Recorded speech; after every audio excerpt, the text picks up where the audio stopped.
ದತ್ತ ದರ್ಶನಕ್ಕೆ ಬಂದು ಹೊಳೆಯಲ್ಲಿ ಸ್ನಾನಕ್ಕೆ ಇಳಿದ ಯುವಕನ ದುರ್ಘಟನೆ. 23 ವರ್ಷದ ಕರುಣ ನೀರುಪಾಲು. ಅಫಜಲಪುರ ತಾಲೂಕಿನ ಪ್ರಸಿದ್ಧ ಶ್ರೀ ಕ್ಷೇತ್ರ ದೇವಲಗಾಣಗಾಪುರದ ಶ್ರೀ ದತ್ತಾತ್ರೇಯ ದೇವಾಲಯದಲ್ಲಿ ದೀಪಾವಳಿ ಹಬ್ಬದ ಹಿನ್ನೆಲೆಯಾಗಿ ಭಕ್ತರ ಜಾತ್ರೆಮಯ ವಾತಾವರಣ ನಿರ್ಮಾಣವಾಗಿತ್ತು. ಇದೇ ಸಂದರ್ಭದಲ್ಲಿ ದರ್ಶನಕ್ಕಾಗಿ ಆಗಮಿಸಿದ ಭಕ್ತನೊಬ್ಬನಿಗೆ ಆಕಸ್ಮಿಕವಾಗಿ ಅಪಘಾತ ಸಂಭವಿಸಿ ಜೀವ ಹೋಗಿರುವ ದಾರುಣ ಘಟನೆ ಬೆಳಕಿಗೆ ಬಂದಿದೆ. ಔರಾದ ತಾಲೂಕಿನ ಚಿಕ್ಕಲಿ ಗ್ರಾಮದ 23 ವರ್ಷದ ಕರುಣ ಎಂಬ ಯುವಕ ದೇವರ ದರ್ಶನದ ಬಳಿಕ ಪಾಪವಿನಾಶಿನಿ ನದಿಯಲ್ಲಿ ಸ್ನಾನಕ್ಕೆ ಇಳಿದಾಗ ಅಜಾಗರೂಕತೆಯಿಂದ ನೀರಿನ ಆಳಕ್ಕೆ ಜಾರಿ ಹೋಗಿ ಮುಳುಗಿ ಮೃತಪಟ್ಟಿದ್ದಾನೆ ಎಂದು ಸ್ಥಳೀಯರು ತಿಳಿಸಿದ್ದಾರೆ.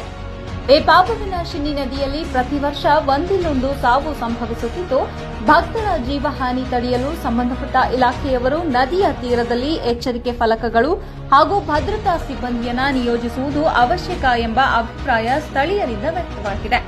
ಘಟನೆಯ ಮಾಹಿತಿ ದೊರಕುತ್ತಿದ್ದಂತೆಯೇ ಗಾಣಗಾಪುರ ಪೊಲೀಸ್ ಠಾಣಾ ಸಿಬ್ಬಂದಿ ಸ್ಥಳಕ್ಕೆ ಭೇಟಿ ನೀಡಿ ಮೃತದೇಹವನ್ನ ಹೊರತೆಗೆದು ಪಂಚಾಯತ್ ಮಹಾದೇಶಾಧಿತ್ಯರ ಸಮ್ಮುಖದಲ್ಲಿ ಪಂಚನಾಮ ನಡೆಸಿ ಮುಂದಿನ ಕಾನೂನು ಕ್ರಮ ಕೈಗೊಂಡಿದ್ದಾರೆ. ಈ ಸಂಬಂಧ ಗಾಣಗಾಪುರ ಪೊಲೀಸ್ ಠಾಣೆಯಲ್ಲಿ ಪ್ರಕರಣ ದಾಖಲಾಗಿದೆ.